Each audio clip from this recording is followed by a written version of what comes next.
転生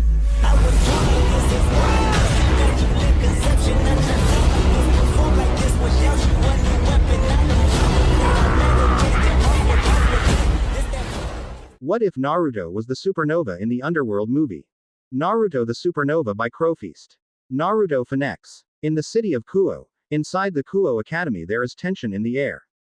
More so for the devil faction that is residing there. An argument is taking place between two families. Also, a member of the peerages is screaming at the man for daring to touch his king and love interest or lust interest in the case of his personality. The two people in question is a large-breasted and beautiful red-haired girl named Rias Grimori and a blonde-haired man named Riser Phoenix. The two of them were having a tense staring contest and were arguing about the whole situation of the marriage arrangement. For the last time, Riser, I will not be marrying you. Dear Rias, you know our bloodlines are thinning out and thus a marriage between purebloods is needed to keep the bloodlines pure. He smirked arrogantly. After all, who is more worthy other than Riser? In the background, Riser's peerage was watching this going on, but one with blonde hair and drills while wearing a pink dress sighed. Seeing her brother act like this sickened her and made her seriously question why she ever became a member of his peerage in the first place. Maybe she would have been better off becoming her own king at this point, who knows? Dear Rias, you should know that I can't let any slight against me stand. As a member of the prominent Phoenix family, I'm supposed to be the face of the clan. Meaning if I have to burn the rest of your peerage to ashes, then I will drag you back to the underworld. He stood up from the couch and soon their auras were flaring in the room and both of their eyes turned red while Ravel is about to intervene until Graphia, a silver hair maid for the Grimori family and wife of the Lucifer, coughed to get their attention. Please both Rias-sama and Riser-sama show some restraint. Rias sat down on the opposite couch while Riser sat down as well. If the Queen of Lucifer's peerage is telling me to sit down, then who am I to deny? Lucifer-sama's peerage is full of monsters. Ravel, finally having enough of her brother, stepped forward. Rias, if you want out of the marriage arrangement, there is someone you can talk to end it. Ravel. She glared at her brother. Shut the hell up, Riser. You have been embarrassing the family, and I know if he heard what you have done, he would break you for it. Don't bother denying it, since mother should have done that sooner. Riser growled at her. As your king, I'm telling you to be quiet or there will be punishment for your actions. Ravel snorted. I'm so scared. What are you going to do? Fuck your queen to death? Please, I've seen you try that already and pass out after an hour. Rias, hearing something about earlier, she asked. Ravel-sama, what did you mean? There is another way out of the arrangement. Ravel smiled and showed her a slip from the sleeve of her dress. It was a phoenix symbol, but it had some of its own design inside of the seal, with it showing a phoenix with a crown around it. This seal will take you to see my oldest brother, the supernova of the underworld and the strongest devil in existence. This caused the room to freeze in fear and shock, or in the case of Asia and Issei, confusion. Anyo. Asia was twiddling her fingers. Excuse me, Ravel-sama, who was the supernova and why is he famous? She could tell from the reactions of the people in the room that this man was someone of great respect and fear among the people in the room. Meaning he was someone that garners the most respect, if even the maid that was sent if shivering from the idea of this person. Not a surprise, as you are new to the devil faction. You see, the supernova of the underworld, are known as the Devil King, is my oldest sibling and the man that is heralded as the strongest devil ever born. His name is Naruto Phoenix, and he is considered a devil among devils, feared for his power and skills. In the history books, he was known to be one of the main reasons the Devil Civil War ended on good terms for our faction. He is feared by the old faction due to his tremendous power and the charisma he possesses to rally people to his cause and promises of a changed underworld. I see. Asia could imagine someone that looked like Riser, but they were more mature and refined than him, and she blushed lightly about this. So how does one contact him? Do we just use that seal in your hands? Ravel nodded her head but hid the seal way in her sleeve. I have to organize some people first before we head to see my brother, as he never leaves his home, which is located deep in Phoenix territory. It is a location that no devil can reach by normal means, and given that Naruto ni even has his own peerage, he is considered to have the strongest members in the underworld. Turning to Graphia. You should know this, Graphia-sama. You saw the Scarlet Despair become a high-class devil a couple of years ago. How about the Army Crusher, the Darkness, and many others becoming mid-class devils as well? Hearing some of the names caused Rias to freeze up. He had the Scarlet of Despair, the Army Crusher, the Darkness, and others in his peerage. No wonder people hold him in such high regard. Her brother always talked about how powerful he was and how even Zekram Bale loved the man and considered him his own child. More that he treated him better than most could expect of one of the oldest devils in the underworld.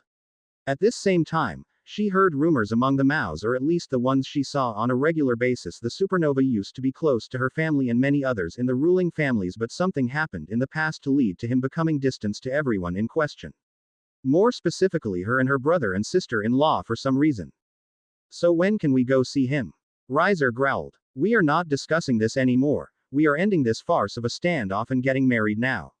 He is about to reach for Rias aggressively until Graphia stopped him and froze his hand and snapped it off. Since we now know there is another option for Rias Sama other than a ratings game, I shall inform Lucifer Sama about this development. Riser growled, retreating through a teleportation circle and having most of his peerage doing the same. However, Ravel stayed behind looking at the woman in question. Look, tell whoever you want that might want to tag along for this trip and make sure they are ready by tomorrow morning. As this is going to be a one-way trip and there is no other way to the manor other than by his teleportation circle. Rias nodded her head and saw the youngest of the Phoenix family disappear, and she went off to tell her family about this development and Sona because she is a history buff. It would make sense if she would want to meet a true legend in the flesh and someone that is held as almost a god in their race. Next day, standing in the middle of the Kuo Academy Orc room was a large group of people. First was Rias and her peerage, where a brown-haired boy was mumbling to himself and thinking about punishing that asshole of a man Supernova for allowing this farce to go on as long as it did. More in the sense Rias belonged to him and he would be damned to lose her just because this guy refused to undo the marriage arrangement. Next was a brown-hair woman with a mature figure and purple eyes named Venelana Grimori talking to a blonde-hair woman with blue eyes and an equally amazing figure. This was the matriarch of the Phoenix family and the mother of Ruvel, Ravel, and Riser Phoenix and the supernova Naruto Phoenix. The women were talking about how handsome the boy must have become since his time away, and maybe if she has some grandbabies by now that she can spoil for her own self-interest. At this same time, Lords Grimori and Phoenix were having their own discussions about politics they might need to bring up with Lord Phoenix's son. But the most shocking thing is that Sirzek Lucifer, a male version of Rias, and his wife were standing there with a bubbly black hair lolicon with large breasts wearing a magical girl outfit. This was Seraphal Leviathan, and someone that is considered one of the strongest women in the underworld along with the most desired. She was harassing the hell out of her younger sister, who stood taller than her and wearing glasses to complement her purple eyes and short hair. While not as busty as the other women in the group, she was mature looking in the way she carried herself. The biggest difference is that Sona Citri, Seraphal's sister, was watching her parents interact with her peerage and frown at the sight of Saji and his attitude. She would have to discipline him down the line and also make sure he is on his best behavior while at the supernova's home. She had all the books written about him and she honestly wanted to learn more about the man as a whole. But the most shocking guest in the room was a brown-haired man with a long beard and purple eyes who had an aura that radiated power. This man was Zekram Bale, and he is considered the Devil King of the Underworld, even though at times he would disagree with that title given that he knows that the supernova is the rightful king. He was just the face while the nova was the muscle. After everyone had a chance to start talking a bit, Ravel showed up with Riser and she stood in the middle of the room. Alright everyone, I would like to go over the rules that Big Brother left behind for me on my 6th birthday when he gave me this seal. First rule. Keep your hands off the women in the house if you want to keep what is your manhood or your lives. Second rule. Do not steal anything if you want to keep breathing, and do not attempt to try anything in his home. Third rule. My brother would like to stress that how the people in his home are acting is not any concern of yours, and that if you dare to try and correct them, he'll correct you. Turning to the room and saw everyone agree to the rules and then activated the symbol covering the room in a bright flash.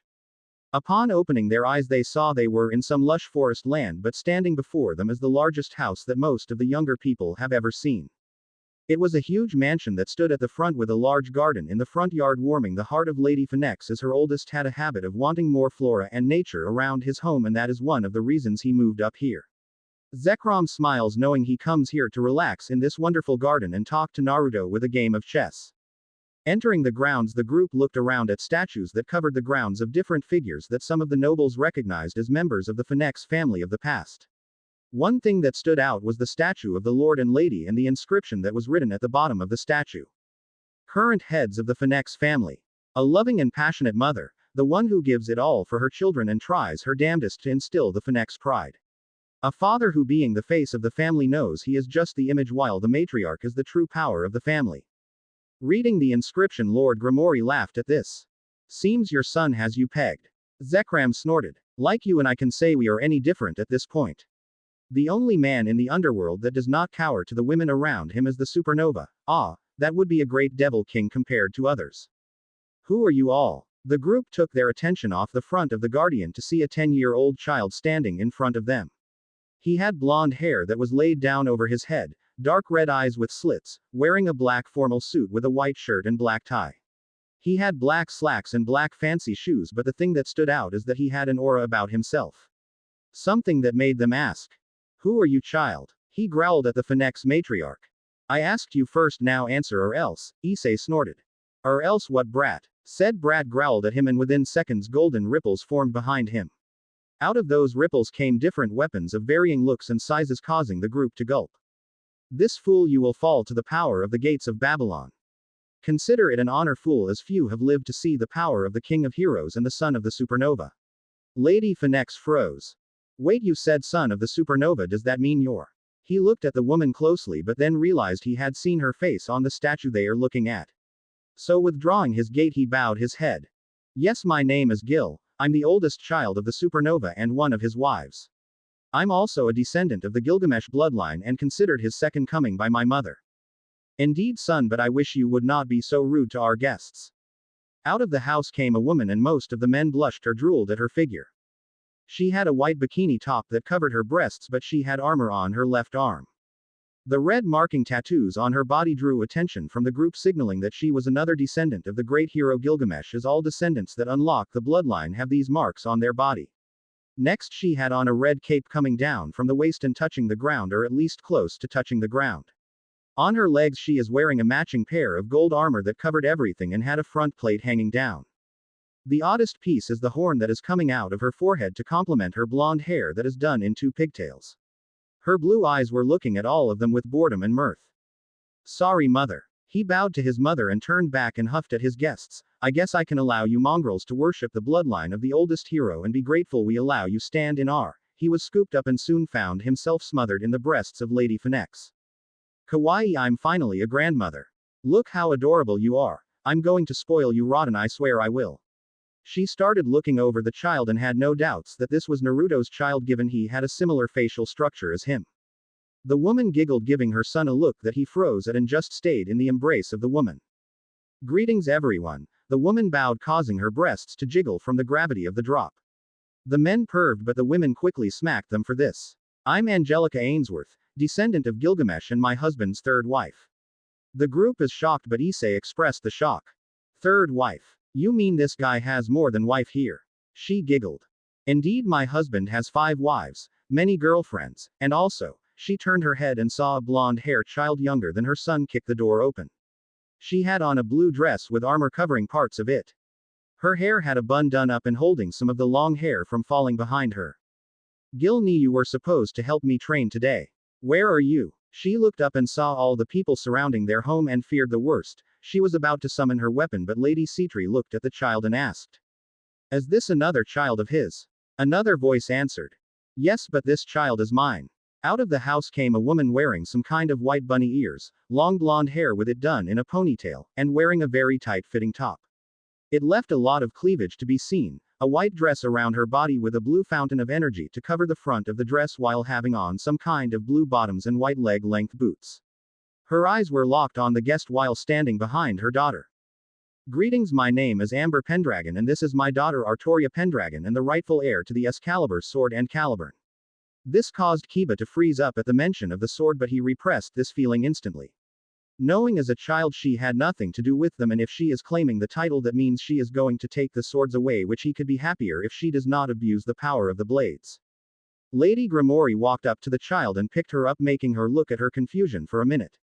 What? She smiled and started hugging the child.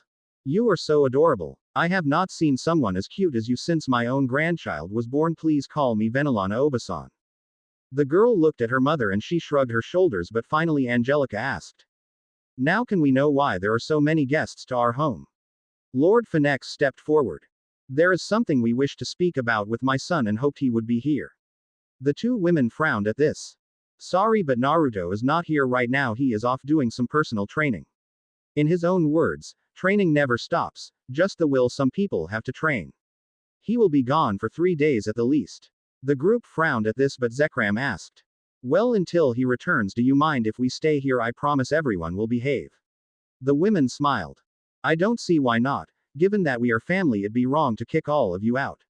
Amber motioned the women to follow them into the house, but after entering the large front of the house they saw a huge portrait of the supernova. He had whisker marks on his face, wearing royal garb, blonde spiky hair that went down his neck, and intense blue eyes. There he is, the Phoenix's supernova, Naruto Phoenix. The group stared at the portrait in respect, knowing the standing the man had at this point, and they were standing in his home, so many of them just took it in. Yo, who are these people? Everyone was taken from their thoughts to see a man with black hair walking up to the group. He had a tan complexion, carrying a black katana at his side, wearing a white sleeveless top, black pants and boots, and having a cigarette in his mouth. Yami, surprised to see you today, given your wife was insistent you stay with her for the next few days. Yeah, wife finally let me out of the house, says she was wanting me to go out and do something other than her. Most of the room blushed at the comment, understanding what happened. So who are the guests and the one that is smothering the runt? Angelica laughed. This is the mother of our king. He looked at her for a minute and then the older male next to her. Bullshit, she could be his sister for all we know. I mean the older male I can see, but this woman, no way she is his mother. The woman laughed. Oh, heard that too, Chan. Gil snorted at this and saw the man become flustered by the bluntness of Yami. But the man looked at him and asked. So what are you planning to do today, runt? Gil growled. I was going to kick your ass, but I guess I'm spending time with my grandmother. Yami smiled. Sounds fun. I'll join you guys. The group nodded their head and started walking around the house, showing them the different places to explore at a later time, and the living rooms, formal rooms, and even showing them Naruto's private hot springs he had set up. But when they arrived at those, two women exited the room and Issei shouted. Oh pie. Standing there was a green-hair woman with a towel hanging over her shoulders covering her breasts and a towel wrapped around her waist, making her sexier. The blonde-hair woman was doing the same thing while sighing at the sight of another pervert in her presence while being a similar dress. Angelica, nay, who the hell are these people? The woman laughed, knowing Brandish was not one of the most understanding people after she had bathed. These are friends and are in-laws of Naruto-kun. The green-hair woman frowned at how weak most of the group was, and seeing 3 people specifically looking at her and Samui, her best friend, with perverted looks, she held her hand out and a magical circle appeared. From there everyone saw the circle appear on Sona, Issei, Saji, and Riser. The 3 men screamed, seeing that their crotches were turned micro, while Sona blushed at the sight of her breasts stretching her top and almost popping out of their shirt. More in the case, they are having their buttons pop, and this sends Serafal flying backwards with a nosebleed. What do you know? These so-called men did not have much to shrink in the first place, how sad. She grinned at the men and felt a dig at their manhood, but then again, not everyone is like Naruto, he needs no one to enhance him as he is already blessed. But given that I can see his mother, there is no shock. It was true among the women in the room. Lady Phoenix was probably one of the most endowed and made most women look like cherry tops at this point. Please, could you turn my breasts back? I'm not enjoying the newfound back pain I'm suffering. Sona was rubbing her back and Brandish smiled, knowing her pain undoes the damage done to her. I don't envy those wanting bigger breasts like that, it is pointless in my taste. The women laughed at this while Rias and Akino pouted at the comment, and Kaneko felt more vindication for her smaller chest. Anyway, these two are Brandish the army destroyer and Samui the lighting dragon goddess. Everyone stopped laughing at the boys who were changed back to normal at the names. Brandish was known in the underworld, but for some reason both Saji and Issei's gears were shaking and wanting to stay hidden, while Samui smirked at the boys. I guess Didrag and that pussy Vitra don't have the balls to face the lighting dragon Tiana, no surprise.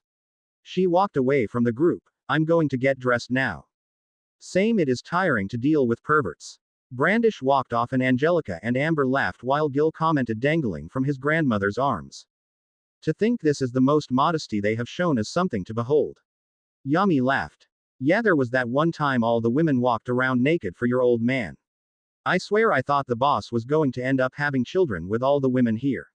This caused the perverts to blush, men and women, and thus the group was turning their minds to be away from such thoughts. So how about we continue? Out of the shadows came a blonde-hair maid with one bang covering one side of her face. She bowed to them, showing off her large breasts and black sexy maid outfit. Forgive the interruption, but Lady Phoenix requires the attention of everyone here. Everyone looked at her, but she shook her head. I mean to say Naruto-sama's wife wants everyone to gather in the kitchen, and that is the first wife and the mother of his youngest child. Okay, we will head there. Soon the group followed the women in question to the dining hall and saw that food and refreshments had been set out for everyone. What was surprising was that Zekrom and Lady and Lord Phoenix were given high-quality chairs to sit in and relax, while Gil and his sister sat in the laps of the women in the room, being traded every few minutes. The maids were waiting in the corners for the main wife to show up, but Issei finally got tired of being quiet. Okay, where is that asshole? I mean, seriously, shouldn't he be here to look after his guests already? I mean, someone has to have told him that we are here. No. Yami, being annoyed with the brat, took his head and slammed it into the table, leaving it broken on impact and him hitting the floor face first. Brat, you don't make demands of Naruto-sama or his family. If he is away, and you better damn understand this, got it? He gave the entire room an evil look and everyone shut, fearing the man and his insane strength that he displayed. Please welcome the Queen of Devils and the youngest child, Elisa. Out of the main double doors came someone that had the whole room frozen in shock. It was a woman with long silver hair, sliver eyes, and wearing a long silver dress that hugged her incredible figure tightly. In her arms was a cooing baby, and she had silver hair but blue eyes like her father. Standing there was Graphia Phoenix Lucifuge, first wife of Naruto Phoenix and mother of his 7-month-old daughter Elisa. Learning truths. In the manner, everyone was standing still. Nobody could fathom what they were seeing at this point. Looking at the woman in front of them and then the woman next to Surzek, it made no sense. They could not understand who the hell she was and why she seemed to look like Graphia. Well, a few were thinking something and looking at the woman in question holding the cooing baby, and then back to Graphia, seeing her terrified. Hello everyone. She bowed her head and smiled down to her child who was cooing at her mother, wanting attention. Who the hell? Zekrom smiled. Isn't it obvious, Surzek? The Lucifer stared at his grandfather and the Devil King. What are you talking about? Who is this imposter? He laughed. Obviously this is the real Graphia. What? The whole room was shitting bricks. How is this possible? Quite joking, grandfather, this is obviously a fake. Rias could not imagine it, but he countered. Of course it is her. I recognize her aura better than anyone. She was brought before me by Naruto ages ago when she surrendered to our side. I can't believe it, I didn't notice it before. He smiled at the woman. You were always here. She shook her head. Contrary to the official story, I always hated Surzek. Nothing against him personal, but he was too clingy for my taste and I felt the need for someone that was more suited for me. So, as the story goes, for the rest of the higher-ups, I didn't choose to marry Surzek, I married Naruto. The Lucifer frowned at this. Then who is this? He turned to his wife and mother of his son with a questioning glare. While he was not angry about the revelation, as this woman was the love of his life, he wanted to know who he had married. Why don't you tell them the truth, Selfie? The woman frowned. What are you talking about, fake? Graphia smiled brightly, and this started to form a cold aura in the room. Seraphal and the others that used ice could feel the power was much stronger than theirs. This terrified Seraphal, as now she realized that if this was the woman that fought her for the title of Leviathan, she might have been handed a vicious ass whooping. Why? How you froze me in my home in the ice shell? Doing this, taking my place in the world, is Graphia comfortable destroying my husband's heart, destroying the ties that bind the clans, also you could pretend to be me for Surzek? Selfie, the woman standing next to Graphia, frowned. I don't know. It's the truth. Selfie frowned at Yami, who blew smoke into her face. Graphia Nay would not lie about something like this, and plus she has something that you don't have. What? This. Graphia removed the back of her dress and showing a intricate tattoo on her back. It took the form of the Lucifuge family symbol and showing a crown sitting in the middle of the clan sign. This. Everyone that knew what that meant paled, but the younger ones did not, and Selfie freezed up. Wait, that's. Yep. Yami smiled at the group. That birth tattoo is given only to the next head of the family, and given what happened to her brother, this is Graphia. He laughed, meaning she is the rightful heir to the Lucifuge family and she is the true Graphia. Surzek was the one taking this the worst. The woman that was standing next to him was his wife, sure, but she lied to him. Surzek-kun. He turned to Selfie. Please know I did not lie to you because of one reason or another. All I ever wanted to be with you, to be in your arms and tell you how much I love you. But you always had eyes for Graphia that I couldn't stand it. So in a moment of bad judgment I did this to be with you and finally have my dream fulfilled. Surzek stared at the woman. A minute passed before he hugged her and smiled. I love you all the same. Nothing will change that, just promise me that we can talk about this in length. Turning to Graphia. Now about you, she narrowed her eyes at him. If you are going to demand answers, I suggest you back off now. I have my child with me, and if you dare lay a finger on me or anyone in this house, Naruto might remind you why you didn't anger him again. Surzek flinched. How could he forget that brutal day? After it was discovered that Selphie's Graphia was having sex with him in her bed with Naruto, he flew into a rage. This rage was legendary, as it took most of the clan's everything they had to stop Naruto from killing him. After the event, Naruto demanded retribution for this insult to his honor and fought Surzek in a straight-up knockdown fight.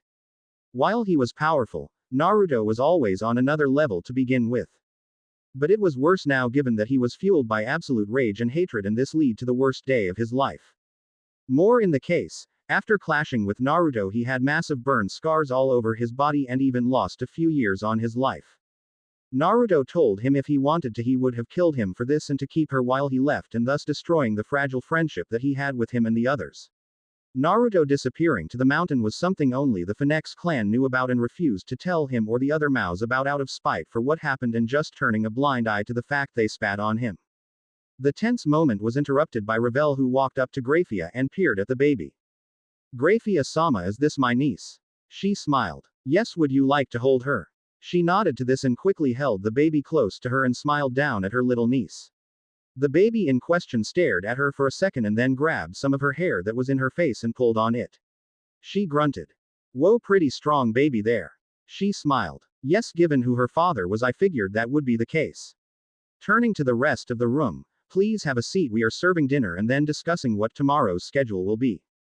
After taking their seats with Graphia sitting at the head of the table, Zekram given a luxury chair of comfort as per orders by Graphia, and the children being forced sit in the arms of Venelana and Lady Phoenix, everyone began digging into the food.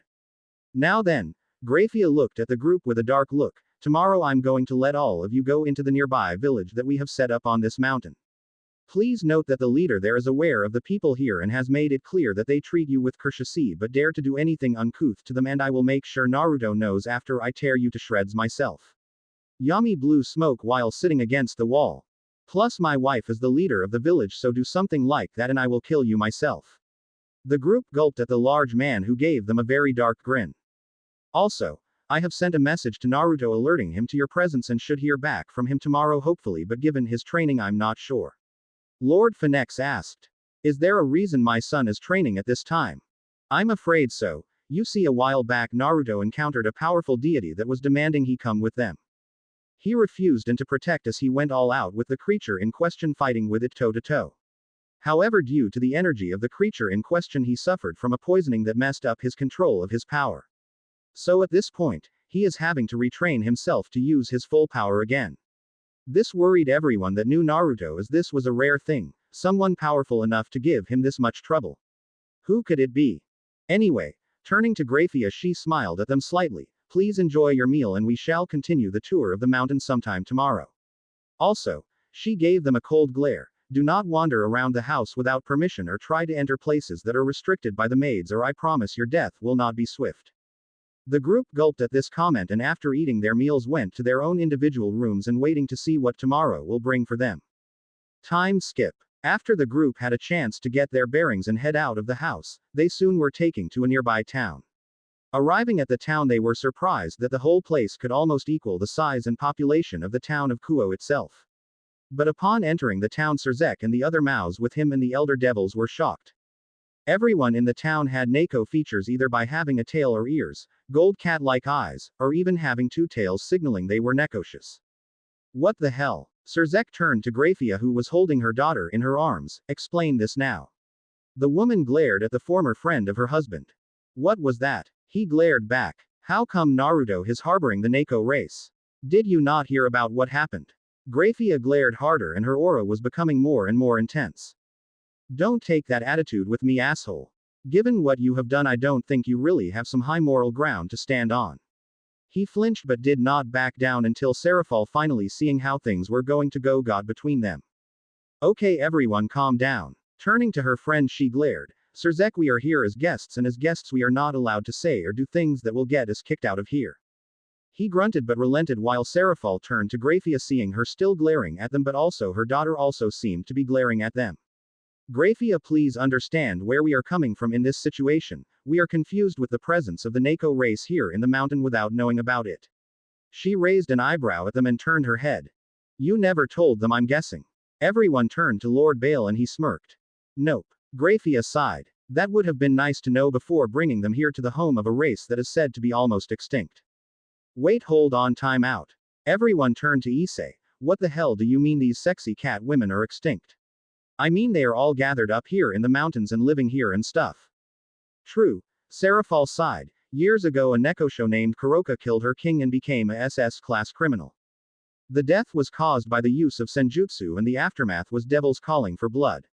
I did everything I could to prevent the hunting, but someone allowed this to happen while I was running damage control, and thus the race was hunted to extinction with the exception of 1 or 2 that are still running around.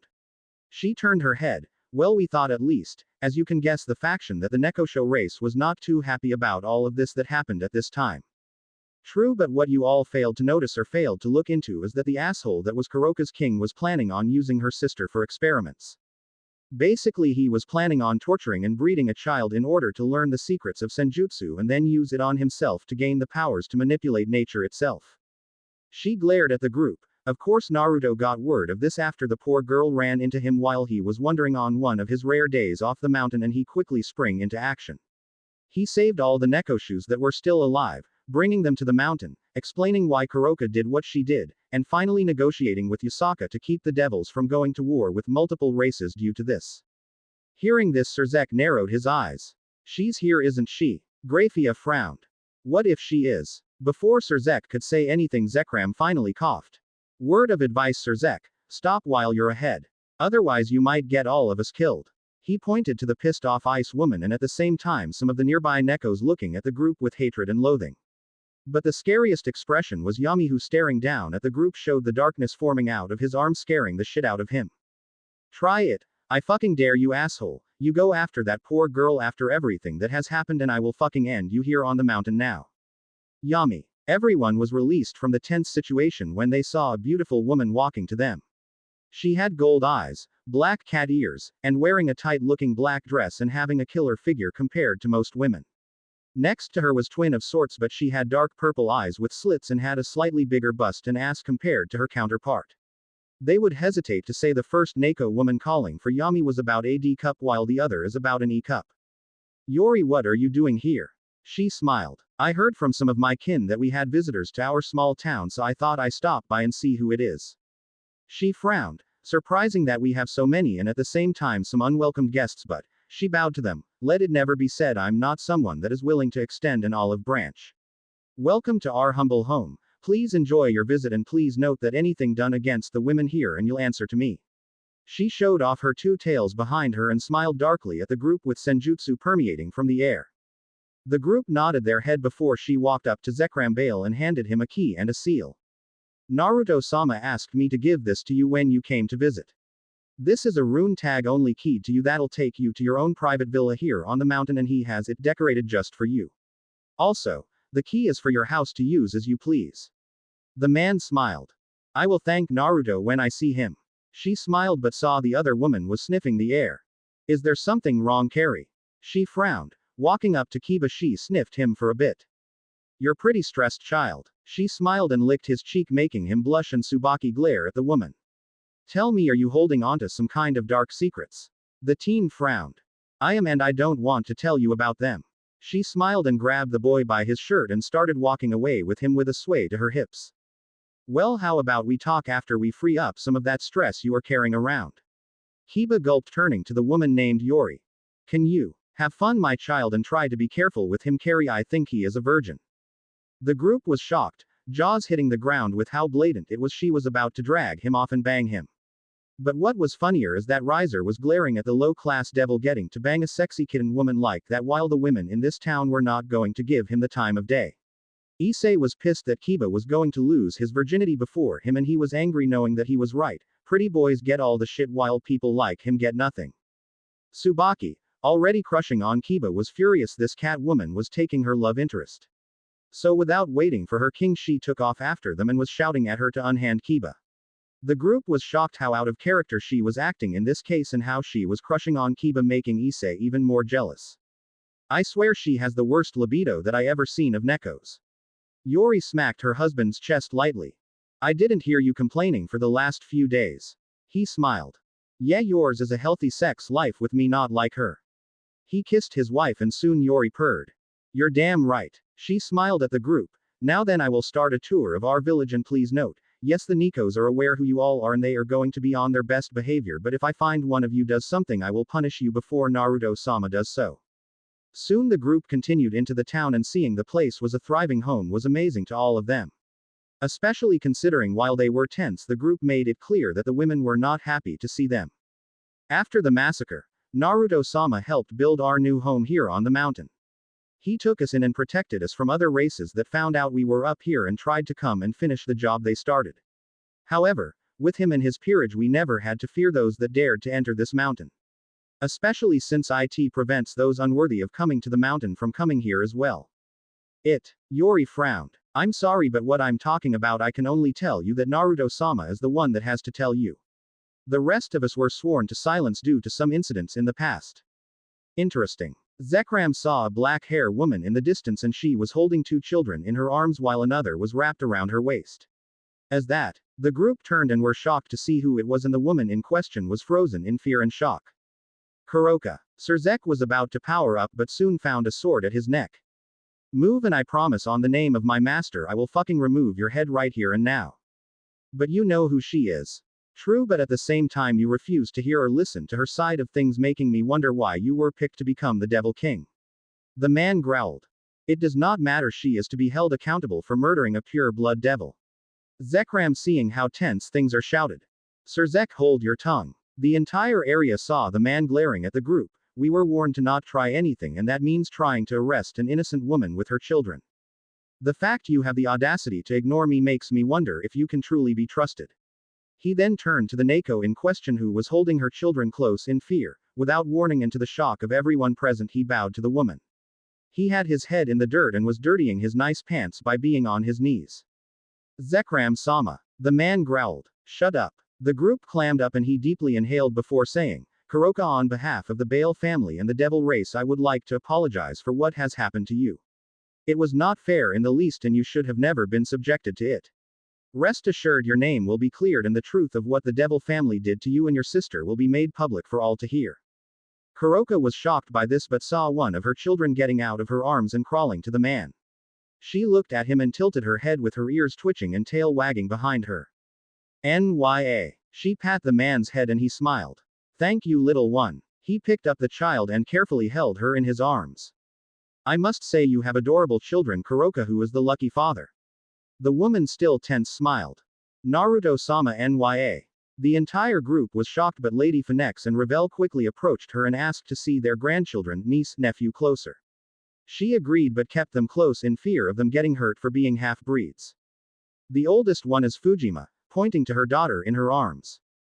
I named her after my mother as she reminds me so much of her and makes me wish she was here to see these precious children. Nya. She held up the little girl that is younger than Gil and Artoria but older than Alasa.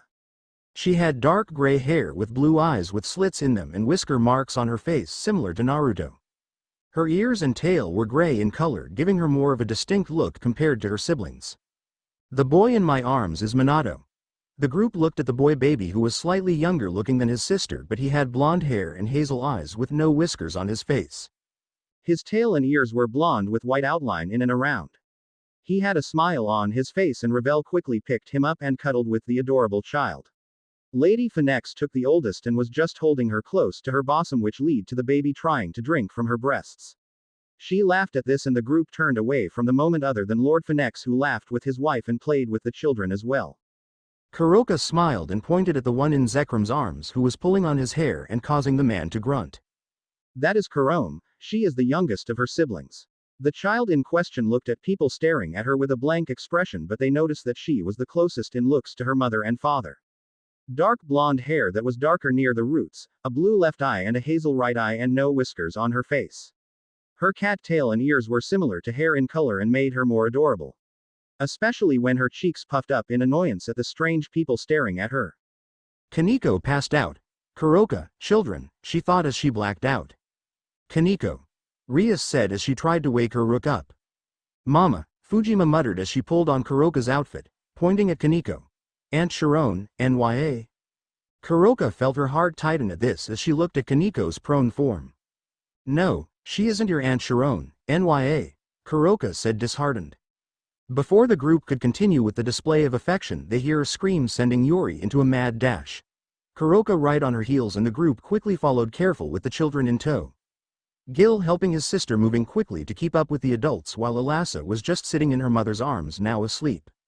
When they arrived at the scream, they saw something that made them boil in anger. Riser, who had snuck off from the group earlier after seeing the low-class devil get a Neko woman, was harassing a female Nekosho who was trying to fight him off. The others in the area were about to turn his ass into mush, but Yuri got there and hit the man in the face with a healthy amount of senjutsu, sending him flying. Landing into a building, he tried to sit up but saw the woman in Yami glaring at him, and she was feral. "The fuck were you doing? I was just having some fun, not like she has the right to deny Riser." The woman stomped on his face. "She sure as hell does when she is only 15, you fucker." The girl in question, while looked more mature than most, the truth is that she was only this way after years of training and good genes. "I want you out of my town." Yami nodded his head, and without warning all the devils were removed from the premise of the city while they could feel the large concentration of senjutsu radiating in the air. "You're lucky, you little shit." Riser, who was now underneath the grip of Yami, could see the darkness forming around his body. "Anyone else and I would have skinned them and brought their head as an offering for my wife. If not for your brother, I would slaughter you." He threw him to his parents, where his father smacked him across the face. "We will talk about this behavior at a later time, got it?" Lady Phoenix had a smile on her face that promised pain, but he snorted. "She had no right to deny me a true pure blood. Not fault she was a slew." He felt a sword pierce his chest and saw that Gil was aiming the blade at him and more weapons were coming out. "Finish that sentence and I'll kill you." Father's anger be damned. Angelica nodded her head before smacking her son for cursing in front of the other children. "All right." Zekrom, who was handing Kuroka her daughter, who was frowning, being out of reach of the fun man. "Let's head back to the manor before we do something else that angers the Nekosho and Nekomata." Kuroka sighed. "Guess that means I'll see all of you later. Tell Naruto-kun I'll be over when he comes home, NYA. Come on kittens, we are going." The children whined about leaving the warmth of the strangers that were their family, but they went with her. From there she teleported back into the town, leaving the group there to walk back to the manor. On another part of the mountain, there was a blonde maid wearing a very revealing dress and having one part of her face covered by the hair. The woman had an umbrella with her and was ready at a moment's notice, given her short skirt allowed free movement. Next to her was an identical woman who had a slightly larger set of breasts and had her hair done up longer than her counterpart. She was sitting there with her sister, and they were watching the person in the middle of the crater standing there with an intense aura about him. The man in question was covered in flames, making it almost impossible to make out any part of him other than his blonde hair and some faded marks on his face. "Naruto-sama." Hearing his name, the man turned his head. "What is it, Hilda? We are sorry to interrupt your training, but we are here to report that you have guests at the palace." "Really?" The flames died down a bit, but he was still covered in them. "Who is it?" "It is your family, my lord. The Gremory family, Peerages, and Sirzek and Serafal have come with the faker." Naruto's eyes narrowed at the thought of his former friends and sighed. "I see, and they need me for something?" The two maids nodded their head and saw him walking up to them slowly. He was like a predator, gazing upon them as if measuring their worth to him. They shivered in fear as they were fearful that his rage might be turned on them. It was no secret what happened all those years ago in the underworld to them and the peerage, as all of them found out at some point. But bringing it up with Naruto was almost forbidden, to the point that most would find themselves in the path of his anger. "Anything else?" The bustier maid shifted. "Yes, it would seem they visited the Neko village and caused a scene. The usual thing when finding out about their race being alive and that you're protecting Kuroka, her and children. But also," she gulped, "your brother Riser Phoenix sexually assaulted an underage Nekosho girl in the town to have his way with her." It was stopped. She frowned, feeling the fire growing more intense from the comment alone. "Thanks to Yami and the others there, and they were removed from the city." "I see." Naruto frowned at the thoughts of his siblings. He honestly had high hopes for all of them when they were born. While he did not come down from the mountain, he still tried to keep an eye on them. Hell, the only one of them that knew about him, or at least knew his face, was Ruvel, as he was burned during the time of the war. When Riser was born, he had high hopes for him as well, but at this same time, Hearing how he acts and the way he behaves made him wonder if they were really siblings. He all but disowned his brother in annoyance as he demanded better and better gifts for every birthday until one day he sent a letter telling him he would not get any more gifts from him due to his horrible behavior and attitude. From what he learned, he did not take this very well. Ravel was the hope of the family, with her being younger than her siblings. She had self-control, powerful magic, and seemed to have a better grasp of politics and strategy than her idiotic king brother. Honestly, he was considering giving her to one of his pieces who was promoted, that way she could learn the path of being a king and then pursue her own peerage at a later date. Naruto was also aware of the others, the Gremories and Cetres, and what they had been up to for the time he was gone. More importantly, he knew his family was engaging Riser to Rias inside, knowing why they were here. He was not a fan of the engagement for different reasons, but the one that being the biggest is that Rias would do anything to get out of it.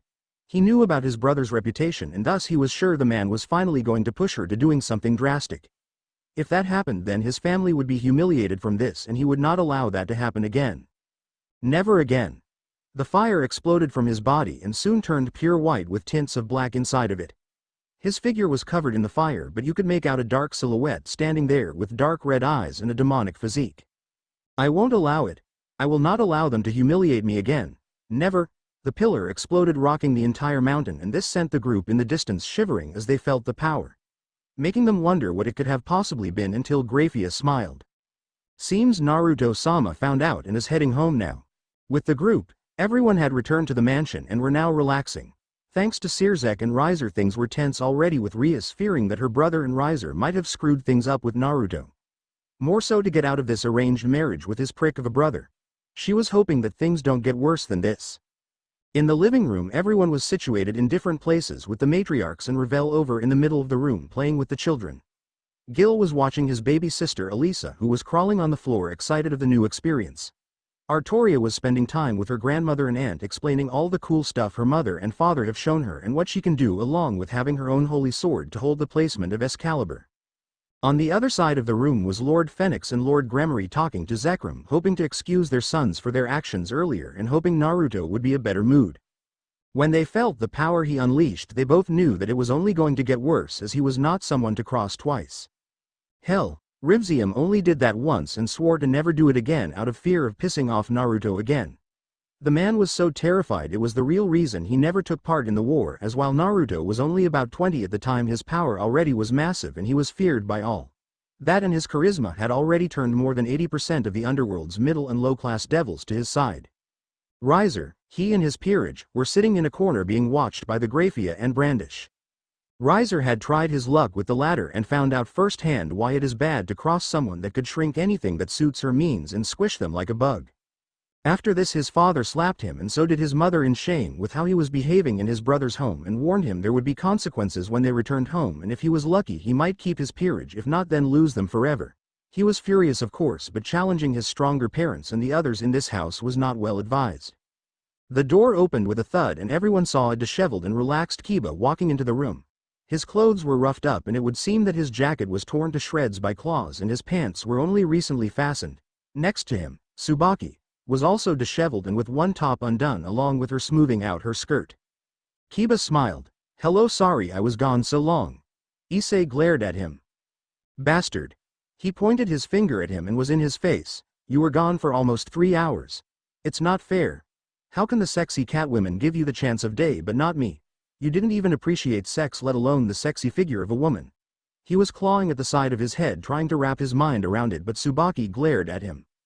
"We are both tired. Now is not the time for stupid stories of delusion and grandeur." Turning to her king, she bowed. "I apologize for leaving you, my king.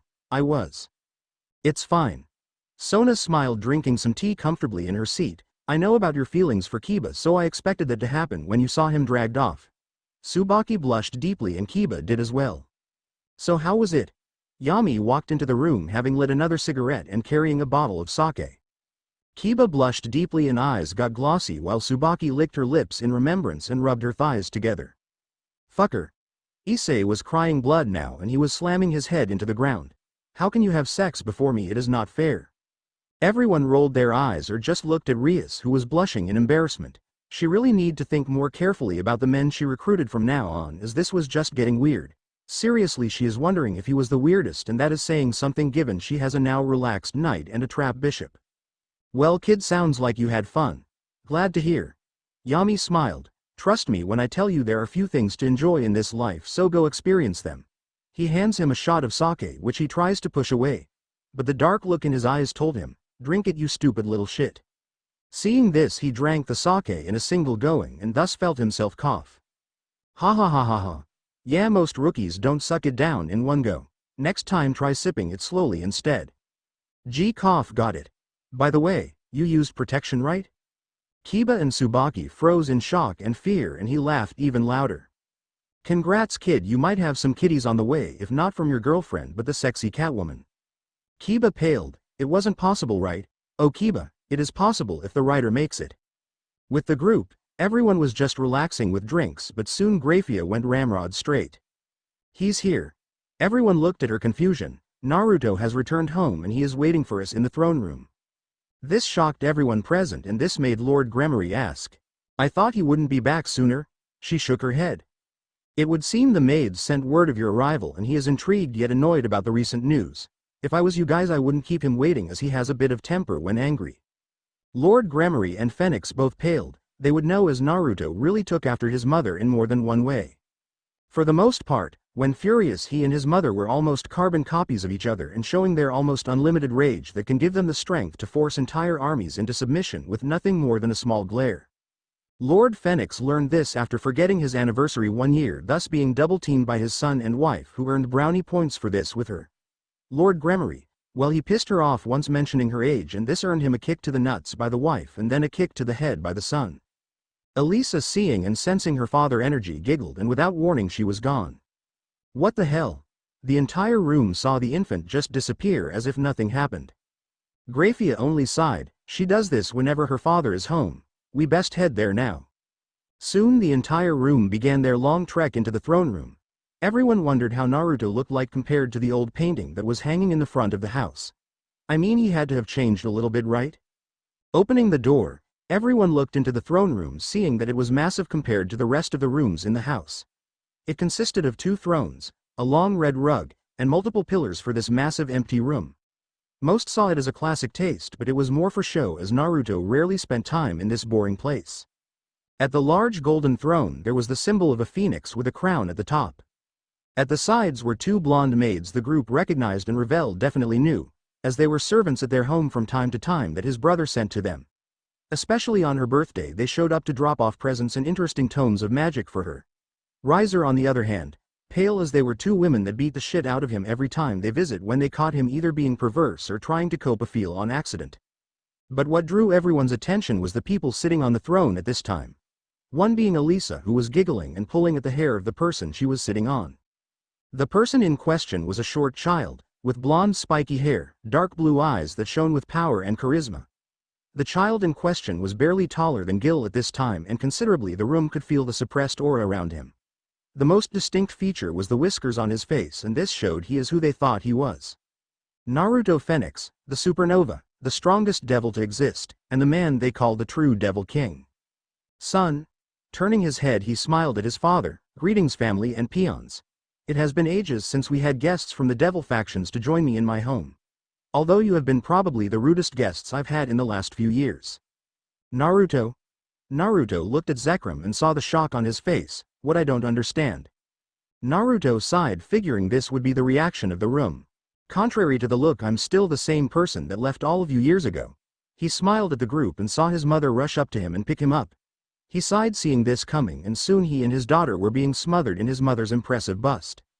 Oh my gosh, I thought my grandchildren were adorable, but this, I can't take it anymore. You are just absolutely perfect, Naruto, just like you were when you were much younger. Then she started crying. I'm so old. Naruto, pulling his head out of his mother's breasts along with his daughter's, who was looking on in confusion, he said. Don't worry, Mom, didn't you hear?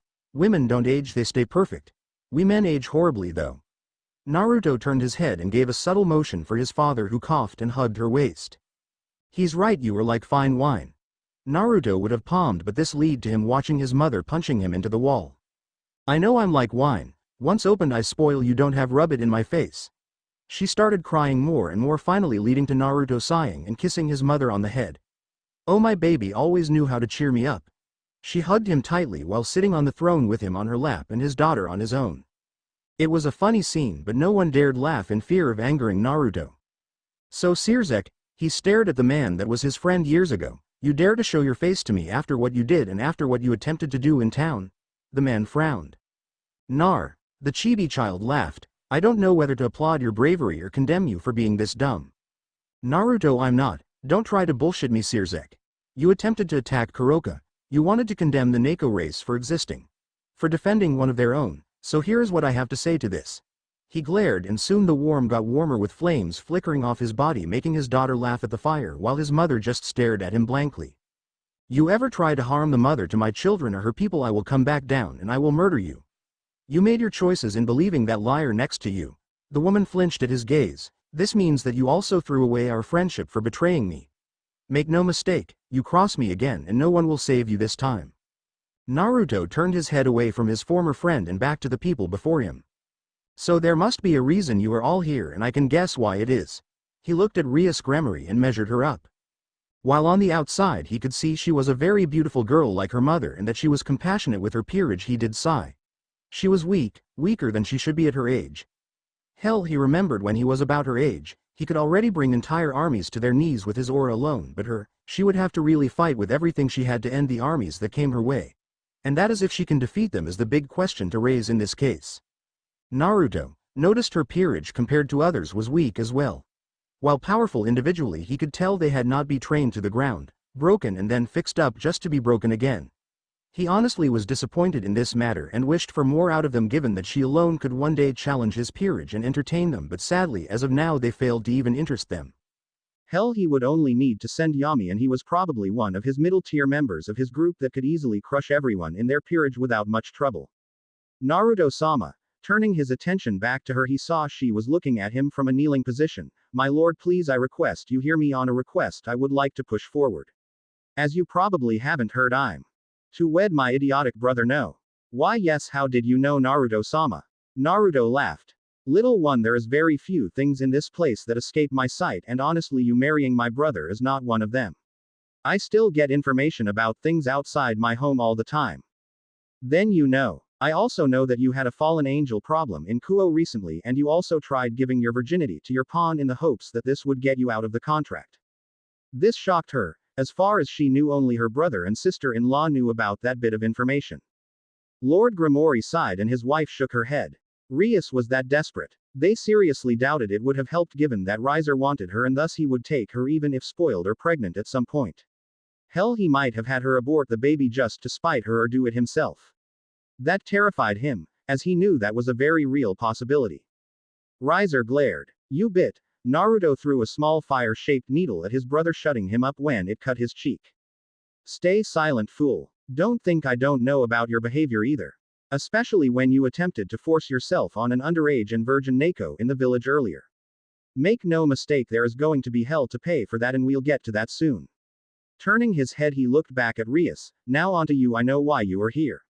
He smiled. You want out of the marriage arrangement with my brother and hope that I will grant this wish to you. Yes, please, my lord. Naruto looked at her for a second and tapped his mother's lap, making her let him go. He left his youngest in her lap to lay with her fingers. What can you give me though is the question now, Rias. The room was confused and some were terrified about the question that was being posed. Let's not be dumb with each other, Rias, you know how this works. For me to grant this wish to you, I have to get something in trade for it, that is how this works. So what do you have that I could want?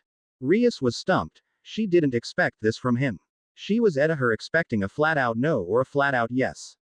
She was not expecting this to lead to her having to give something up in trade. Naruto smiled. Do you have anything? He then felt a magical presence grow and turned to see the teen Issei he think the pissant's name is. How dare you treat president like this? He then heard a voice shout boost, and before anyone could stop him he charged at Naruto. The man in question just watched as he slowly rushed at him and just deadpanned. This is the one that the white one will fight soon. Seriously. This is just sad. Naruto moved his head to the side, dodging the sloppy punch. Is that all you got, brat? This is nothing. He boosted more, increasing his power and speed a bit, but he still failed to hit Naruto, who just yawned at his weak-ass attempts. Please tell me you have some ace in the hole. Dodging you is already about to put me to sleep. The teen grunted and soon shouted. Balance breaker. Hearing this, Naruto saw him turn into some kind of red armored man, which is not as impressive in his opinion. During the moment of his transformation, he could have sent a fire spear through his stomach, stopping this in mid-movement and ending his life on the spot. So we getting serious now? Naruto grinned. Then I guess I should take this more seriously, no? The chibi was dodging all the strikes and watching as his blows were overstriking him. Soon in a rage, Issei flew into the sky and fired a red orb of energy at him, which he moved out of the way of, but it flew at his youngest daughter, scaring him a bit. However, his fears were unfounded thanks to Yolda coming to their aid and cutting the attack in half with ease and then dissipating it with ease. Now I'm pissed. Naruto turned his eyes to him and his body started enveloping itself with fire. Mess with that is fine, but the minute you put my children in danger, that is when I get furious. Naruto blurred and rammed his entire fist through Issei's chest and threw him across the grounds without a second, though, letting his armor disappear and him dying on the floor. The blonde former nun ran to his side and started healing his wound as best as she could, but Naruto scoffed. He would live. He missed vital organs on purpose only because he didn't dead person on his floor, ruining the mood.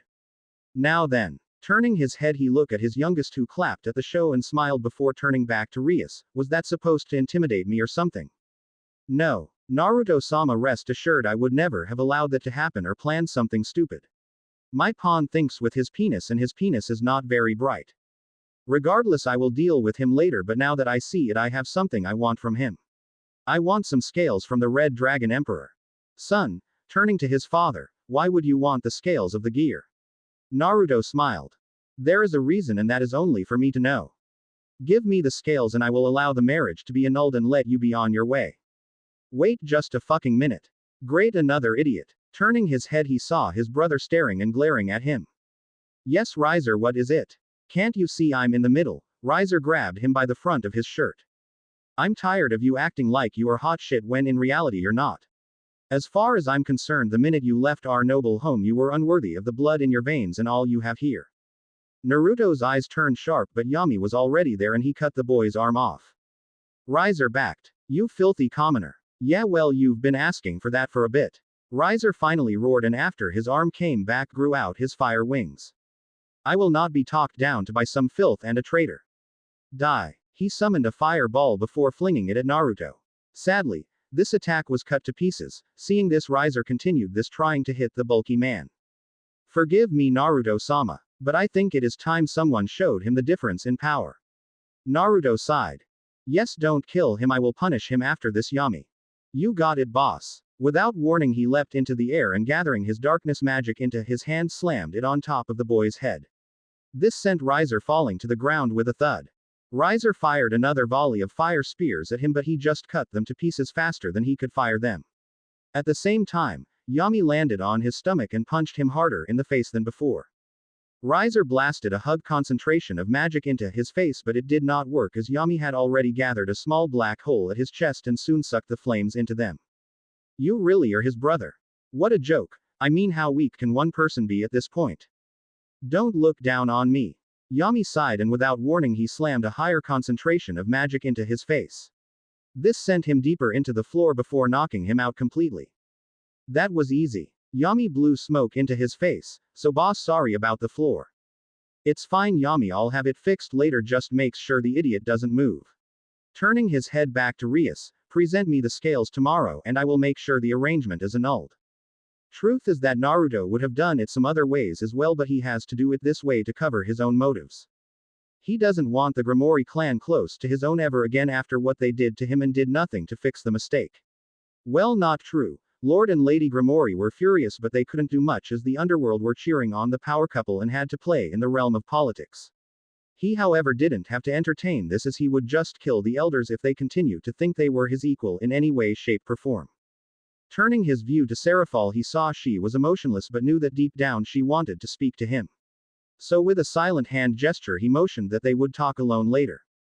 Now for the rest of you, he turned his head to the Citri family and the others present.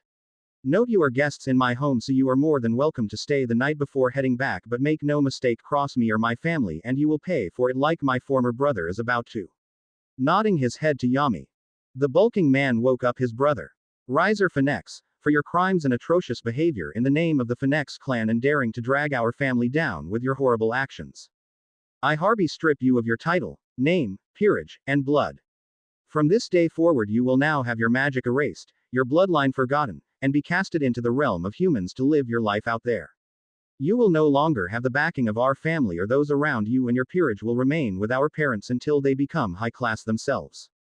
You can't do that. You don't have. He choked and felt something pushed against his chest. Looking down, he saw his father holding a orb in his hand and tears running down his face. I'm sorry, Riser, I warned you this would happen and yet you ignored it. I'm afraid you just have to learn from this. He then pulled the orb away and Riser fell to the ground. Trying, he reached for his magical core but couldn't feel it, his wings would not come out of his back, and he couldn't feel anything about him. This is a treasure of the clans that allows us to disown children or members and avoid them becoming a danger to us down the road. He then turned. Riser, you are no longer one of us, let alone a devil. I shall leave a little money for you, but after that you are on your own. Naruto looked down and frowned. I truly pity you. I know when I learned of my powers I thought I was the shit. I thought among normal devils that I would have power that no one can reach. Especially when I started learning about the true flames of a phoenix. Sadly, I was blinded by this arrogance and it cost me this. He motioned to his current form, so have to rework my way back to have myself turned normal. Naruto sighed. For what is worth, your peerage will be well cared for and I promise they will rise above the normal rabble that comes in the underworld self-proclaimed elites. Naruto looked at his peerage and saw his sister terrified about what happened. Whistling, he saw a woman emerge from the shadows. She had blonde hair in 2 pigtails, wearing a orang and black sage's outfit, blue eyes with faint whiskers on her face, and a tan complexion. Yo boss, what you need me for? Naruto deadpanned at her while the other people in the room sweat dropped at how casual she was with him. She looked at them and saw Graphia glaring at her, which led to her sticking her tongue out and pulling her eyelid down. Naruto, female. Yes, she is in this and there is a backstory for her. I need you to take in my brother's former peerage as your own. That includes my sister, understand? The girl looked at the group of women and then back at her king. You sure the majority look pretty weak? This broke the hearts of most of the girls present, while Ravel and Eubelina knew that she was telling the truth. While the others hated it, the facts were there and they were heartbreaking. Yes, and now it is your duty as their king to train them up and make sure they can all become high-class devils. Sure thing, boss. Turning her head, she smiled. Welcome to the Uzumaki peerage. You should know that I'm going to make sure things are different with me. So be prepared to be tortured tomorrow. One of the girls asked. You mean train, right? Nope, I mean torture. You're going to be crying blood by the time I'm done with you. The group gulped at the thought before Naruto went over and rubbed the top of Naruto's head. By the way, the others are coming back soon, so they should be here in the next day. Great. Naruto turned to them and said, you should know that most of my peerage members are coming back tomorrow so you can meet the strongest peerage in the underworld. Naruto shot Surzek a grin. After all, they never slack off on training or honing their skills. Surzek frowned at the dig but ignored it. Now then, goodbye, Riser. Naruto waved his hand, and after the burst of flames that would be the last anyone would see the teen known as Riser. Rumors would spread about what happened to, but nothing concrete, as it was something that was brought upon himself for his actions and behavior. Now then, Naruto smiled. Who is hungry? Time skip. It was night time at the manor and Naruto was looking out on his balcony. He enjoyed the feeling of peace coming from this place and the feeling of the flowers that released beautiful aroma, making him feel at peace. That in his seat was super comfortable with the glass of wine in his hand. The person or chair he was sitting on was a silver-haired teen. She had blue eyes, slightly pale skin, and about E-cup breasts and a fine ass to go with it. One strand of her hair covered a part of her face, hiding it from view. This person was smiling down at her miniature king and just enjoying the privacy they had together since coming back from her previous mission. This is Valine Lucifer, Valley to others, Femme. Valley, she was also a pawn of Naruto's that he recruited a few years ago. So while strong on his team, she was the newest of the bunch in the recent years. She was also the wielder of the White Dragon, as Naruto called it, and one of his many lovers. Naruto met her when she was a young child and had lost her family in a cataclysm. She had hated the world for what it had done to her, but he came to her side and saved her life and offered her a place among his own. At first she resented him, learning that she was a half-breed of their kind and the reason her father was not there is because of her grandfather. She hated the devils and only wanted to use the gear to get strong enough to beat down everybody that gets in her way. But in time it changed. As she matured, she saw the care and love of the group that became her new family and soon joined the peerage. While her dating Naruto was something new as well, she had grown accustomed to the feeling of attachment. Now though, she was just enjoying the peace and quiet with him, and the fact they have privacy at this time was shocking, given it was always either his kids, one of his wives, or his many other members that were crowding around him. So the Red Dragon Emperor, what is he like? Naruto looked at her. Weak. Honestly, you would be ashamed to see who he is. She frowned.